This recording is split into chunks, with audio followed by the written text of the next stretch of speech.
Back दोस्तों। हम लोग स्टेप अप बंगाल के ऑनलाइन प्लेटफॉर्म पर जो रोड मैप बना लिए थे डब्ल्यू सेट और CSIR नेट 2023 दिसंबर के लिए, उसके मुताबिक चलेंगे। और चलते हुए हम लोग आज देखेंगे एक बेहतरीन सवाल जो पूछा गया था जून 2015 में, 3 marks single choice question CSIR का था। ये सवाल एक्चुअली यूजी से लेकर बाद में MSc में भी कुछ यूनिवर्सिटीज़ में और बाद में एडवांस तक आप लोगों को मदद करने वाला है।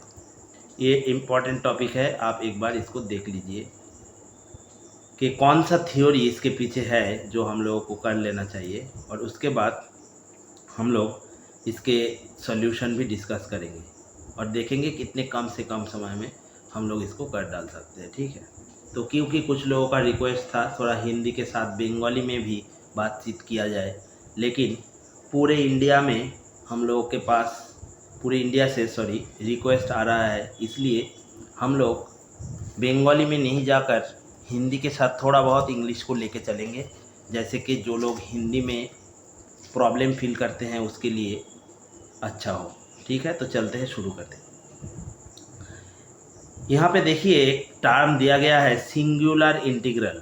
कुछ मैथमेटिशियन ने इसको सिंगुलर सॉल्यूशन और कुछ मैथमेटिशियन ने इसको सिंगुलर इंटीग्रल, ऐसे दो नाम इसका हम लोग देखते हैं एग्ज़ाम में, दो नाम।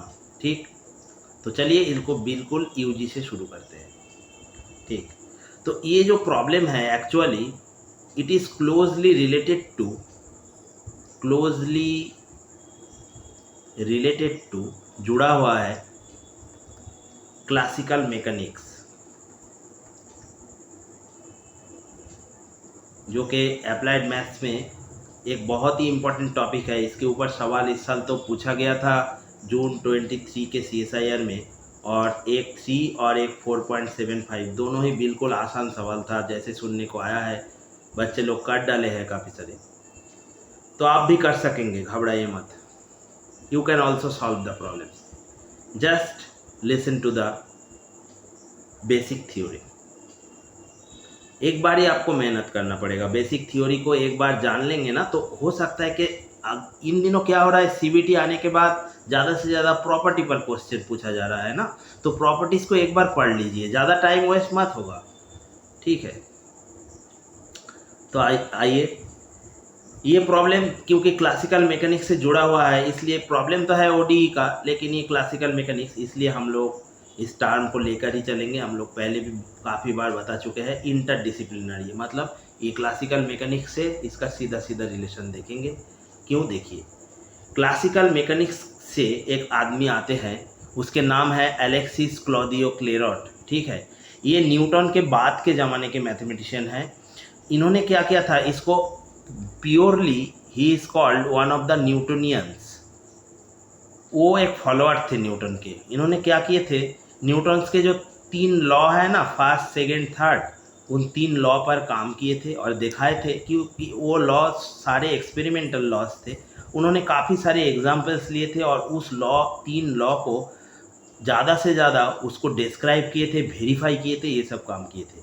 लेकिन इसके साथ साथ उन्होंने जो बेहतरीन काम किए थे वो था इस टाइप के, ये जो देख पा रहे हैं ना, AP=P²। Now the question comes, what is P? ये P है dy/dx। क्लियर? अब देखिए एक बात, यहाँ पर जो सवाल पूछे गए हैं उस सवाल को देखिए एक बार।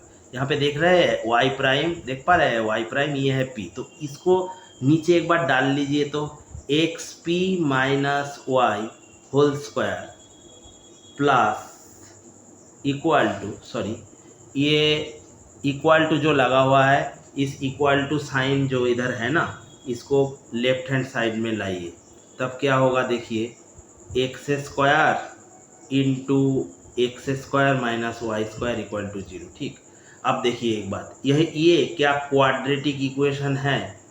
क्वाड्रेटिक इक्वेशन इन P, यानी P के ऊपर आप लोगों को स्क्वायर देखने को मिलेगा, यानी 2। You can just see that in power of p there is 2. So this p is first order, but in power that means if there is p square type term, यानी p square टाइप का term आपको दिखेगा तो ये not of first degree कहलाएगा, not of first degree, क्योंकि degree क्या था, हाईएस्ट ऑर्डर डेरिवेटिव के पावर। हाईएस्ट ऑर्डर डेरिवेटिव यहाँ क्या है, देखिए ये पी है, ठीक। तो ये इस टाइप के इक्वेशंस को हम लोग कहते हैं first order but not of first degree. Clear, this is the common feature. Now यहाँ पर जो सवाल पूछे गए थे, देखिए ये एक क्वाड्रेटिक इक्वेशन यानी ये एल्जेब्राइक इक्वेशन था, और ये इक्वेशन को आप किसी भी तरह इस टाइप पे क्या लिख सकते हैं, y equal to P x plus some function of p type. देखिए एक बार यहाँ पी एक्स कहीं है, इधर क्या आएगा, इसको अगर ब्रेकअप करेंगे तो X square P square minus 2p(xy) plus Y square minus x to the power 4 plus x square Y square equal to 0। ठीक, तो यहाँ पे देखिए ये प्रॉब्लम के ब्यूटी, यहाँ पे किसी भी तरह आप इसको इस फॉर्म में नहीं लिख पा रहे हैं, लेकिन इसको देखिए, ये जो एफ पी है, एफ पी अगर ये पी स्क्वायर बन गया तो हो सकता है ये इक्वेशन पी एक्स प्लस ये F P P square, P का ही फंक्शन है, पी के साथ और कुछ नहीं है। ठीक, सीधा सीधा। तो इसको हम लोग कहते हैं इस मैथमेटिशियन और फिजिसिस्ट के नाम पे Clairaut equation, CDE, Clairaut's differential equation. Clear, this is the form of Clairaut's differential equation. ये क्या करता है, कोई मैकेनिकल सिस्टम के जो सारे सॉल्यूशंस होते हैं उस सॉल्यूशंस को दो हिस्से में बांट देता है। एक को हम कहलाते हैं GS जनरल सॉल्यूशन और दूसरा है SS सॉल्यूशन। तो mainly the work of Alexis Claudio-Clairaut was based on the fact that each solution of a mechanical problem may be if it is of the form like this, ये अगर इस type का होगा तो इसके पास दो तरीके में बांटा हुआ एक सॉल्यूशन जरूर देखने को मिलेगा। ठीक, तो अभी हम लोग देखेंगे ये दो टाइप कहाँ से आया है और उसका विजुअलाइजेशन पर भी जाएंगे। ठीक है, तो चलिए ये जो रिजल्ट है इसको डेरिवेटिव कीजिए तो बोथ साइड, यहाँ पे क्या आएगा y प्राइम यानी p इक्वल टू यहाँ पे p फिक्स्ड, x का derivative 1 plus x fixed p का derivative with respect to s dp dx plus यहाँ पे f dashed p into dp dx ना। तब आप एक काम कीजिए, यहाँ से p चला गया, इसको ये इन दोनों में से dp dx को बाहर लाइए तो कॉमन, और अंदर क्या बचेगा, देखिए एक बार अंदर बचेगा x plus F dashed P equal to 0। यहाँ से दो टाइप का आपका सोल्यूशन आ गया, ये जो दो टाइप है ना ये आ गया। क्यों, देखिए एक होगा डी पी डी एक्स 0 और दूसरा होगा x plus F dashed P equal to 0। ठीक, तो यहाँ से आ जाएगा p इक्वल टू कॉन्स्टेंट और ये रह जाएगा ऐसे ही। अब ये p इक्वल टू कॉन्स्टेंट को हम इक्वेशन नंबर 1 इसको दे देते हैं, ये 2 इसमें डालिए तो p इक्वल टू कॉन्स्टेंट को यहाँ पर, तो क्या हो जाएगा, देखिए y इक्वल टू पी के जगह अगर c लगेगा तो सी एक्स प्लस एफ पी मानिए पी स्क्वायर ही है तो ये पी स्क्वायर ही रह जाएगा, और नहीं तो जनरल को देखेंगे तो सी एक्स प्लस कोई भी p का फंक्शन एफ पी, कुछ भी हो सकता है, ये जरूरी नहीं कि अलजेब्रिक ही हो, ये हो सकता है। देखिए y equal to P x plus tan inverse p type का। ठीक, तो ये भी एक p का फंक्शन है और इधर px ही रहना चाहिए, p स्क्वायर एक्स स्क्वायर इस टाइप का कुछ नहीं रहेगा, सिंपल px रहेगा। ठीक, इस बात पे ध्यान दीजिएगा। तो यहाँ एक जो ये आ चुका है ना, ये दोनों में से कुछ, ये सारे रिजल्ट में ये p की जगह c लगेगा, अभी यहाँ पे भी c लगेगा। तो यहाँ पे देख पा रहे हैं आप लोग y equal to C X plus F C type, this is general solution and this general solution and the next portion that means from here we can get another type of solution. देखिए ये equation number 2 है और ये है 1। चलिए दूसरे colour use करते हैं। This is equation number 1 and this is equation number 2। Now if we just eliminate p between this two then we must have a relation between y x type relation मिलेगा हम लोगों को। ठीक, तो ये जो रिलेशन निकल के आएगा वही है सिंगुलर सोल्यूशन। वो एक ही रिलेशन होगा, हो सकता है कि ये y equal to x square बन जाए। तो यहाँ पर कितना कार्ब हुआ, एक ही कार्ब ना, y equal to x square curve को आप लोग पहचानते हैं ना, ये सीधा सीधा ये कार्ब है ना, y equal to x square parabola. तो ये कितना कार्ब है, नंबर 1 ये कार्ब देख पा रहे हैं, इस टाइप का एक कार्ब आएगा ये इधर, ठीक है। तो आप ये दो टाइप के जो सॉल्यूशन, एक में जनरल सॉल्यूशन जहाँ पे सी हो चुका है हमारा मेन फैक्टर, और जहाँ सिंगुलर सॉल्यूशन जहाँ पे सी और पी कुछ नहीं रहेगा, सिर्फ एक्स वाई के बीच एक रिलेशन रहेगा जो कि एक कार्ब देगा। क्लेरॉट ने क्या किए थे, ये सारे मैकेनिकल सिस्टम जो है जो इस इक्वेशन को मान के चलता है उनको दो हिस्से में कैसे बांट दिए थे। देखिए ये रहा ब्यूटी, ये पहला वाला देख पा रहे हैं F P equal to P square. देखिए ये जो सिंगल लाइन आपको नीला दिख रहा है ना, this is the blue line, this is the singular solution, single curve is there and besides this, इसके पीछे देख पा रहे हैं काफ़ी सारे कार्ब्स आ चुके हैं जो कि ब्लैक लाइन से डाला गया है। ये सारे हैं जनरल सॉल्यूशन, क्योंकि अगर सी बदलेगा तो ये सारे जनरेट होने लग जाएंगे, ठीक। तो इस सी के ऊपर निर्भर है, यहाँ पर भी ऐसे ही है। ये ब्लू वाला ये है एस एस, और ये बाकी वाला ये सारे जी एस। सी पर निर्भर सारे चीज़ें होते हैं जी एस, और इसके ऊपर निर्भर सारे चीज़ें होते हैं एस एस। तो देख पा रहे हैं आप लोग मैकेनिकल सिस्टम के जो सॉल्यूशंस, अगर इस इक्वेशंस को वो मैकेनिकल सिस्टम मान के चलेगा तो उसके सॉल्यूशंस दो हिस्से में बांटेगा, और इसके विजुअलाइजेशन भी हम लोगों ने देख लिए हैं। कौन दोनों चीज़ का, ये दोनों, एक पी स्क्वायर वाला एक पी क्यूब वाला। ये जो कार्व है देखिए पूरा इधर क्लियर नहीं दिख रहा था ना, इसलिए डिटेल्स हम लोग देख लिए, ठीक। आप चलिए वो जो सवाल था वो अब आसानी से होने लग जाएगा। चलिए पहले पेज पे चलिए। ये जो प्रॉब्लम था इतने दूर तक तो हम कर ही लिए थे, ठीक है। तो यहाँ से आप लोगों के लिए क्या पूछे हैं, देखिए सिंगुलर सोल्यूशन के बारे में पूछे हैं। तो क्या हम लोग ये थियोरेटिकल अप्रोच लेंगे, नहीं, एक रिजल्ट लिख लेंगे। बेहतरीन रिजल्ट लिखिए, ये वेरी इंपॉर्टेंट रिजल्ट, कॉम्पिटिटिव में इसके ऊपर ही क्वेश्चन आता है। ये वेरी इंपॉर्टेंट रिजल्ट क्या है, पहले तो देखिए ये इक्वेशन क्लेरॉट्स के नहीं थे, जो प्रॉब्लम में दिए थे ना, वो y equal to P x plus f p type का क्या है, नहीं है।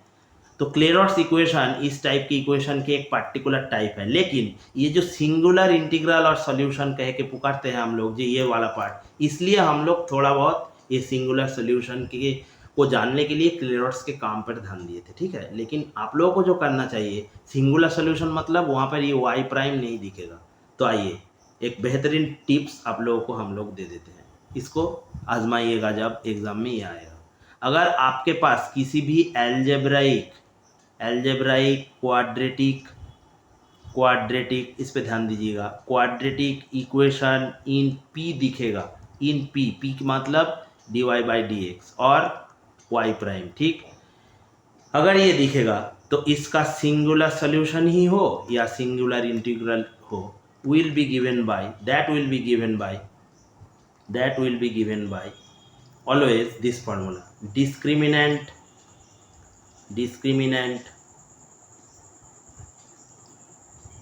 Equal to 0। तो उस इक्वेशन जो पहले दिया हुआ था उसको एक बार एल्जेब्रिकली हम लोग यहाँ लिख लेते हैं। ये चीज़, ये पी स्क्वायर टाइप की इक्वेशन, चलिए इसको लिख लेंगे हम लोग। तो इसको लिखने में लिखकर हम लोग के पास क्या मिलेगा, देखिए हम लोग के पास मिलेगा x square P square minus 2p xy plus Y square minus x to the power 4 plus x square Y square equal to 0। अब ये रहा हम लोगों के पास सी टाइप, ये रहा बी एक्स टाइप, और ये रहा ए एक्स स्क्वायर टाइप। यानी ये एक फेमस क्वाड्रेटिक इक्वेशन है ना, जिसके बारे में आप लोग जानते हैं, जिसका डिस्क्रिमिनेंट आप लोग सीधा जानते हैं ना, B square equal to 4ac होगा अगर ये 0 के बराबर आएगा।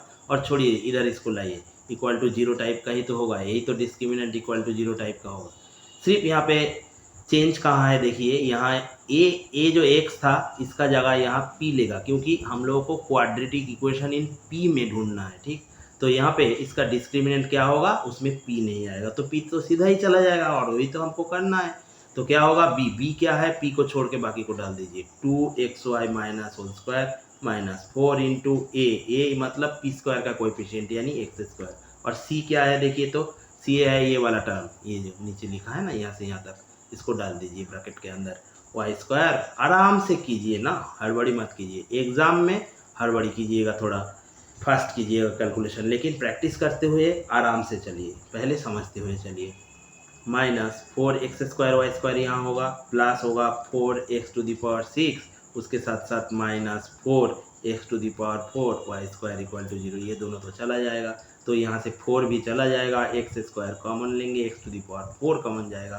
फिर उधर क्या होगा, you should take out x⁴ outside and get this one, clear. यहाँ से आप लोगों को क्या आने वाला है, x⁴, you will get from here x⁴ and x plus y into x minus y equal to 0, यानी 3 ऑप्शन। ये कार्व आ चुका है, देखिए ये कार्व कौन सा है, ये जो विजुअल है, ये मान के चलिए ये नीला वाला कोई कार्व, और ये वाला भी हो सकता है, हम लोग जानते नहीं हैं, अभी जानने की ज़रूरत भी नहीं है। ये तो एक कार्व है ना जो एक्स वाई के कार्व है, जहाँ पे p नहीं दिख रहा है, टोटल वाला, तो यही इसका सिंगुलर सोल्यूशन है। लेकिन देखिए एग्जाम में ब्यूटी देखिए, इसके एक पार्ट के बारे में ही पूछा गया था, कौन सा होगा, ये दिख रहा है ना आप लोगों को, उस फैक्टर के अंदर सिर्फ ये दिख रहा है, देखिए यहाँ से आया है ना y equal to x option, ये ऑप्शन क्या देगा, y इक्वल टू x, तो हम लोगों को बताना पड़ेगा इसका कौन सा ऑप्शन सही था।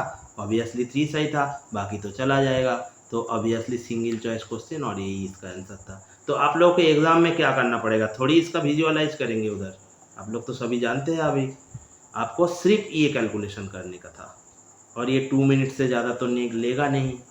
तो हम लोग आज यहाँ पर हमारी डिस्कशन ख़त्म करते हैं, ठीक है। हम लोग जैसे प्लान बना लिए थे ना, एक लेक्चर ओडी पर वीक में आने वाला है, ये आएगा, और जैसे पहले भी हम लोग कह चुके हैं, यूजी से लेकर एडवांस तक ये प्रॉब्लम और ये विजुअलाइजेशन, ये सारे कॉन्सेप्ट जो आज हम लोगों ने किए हैं, ये आपका काम आने वाला है। तो आपका दिन शुभ हो, आज इतना ही।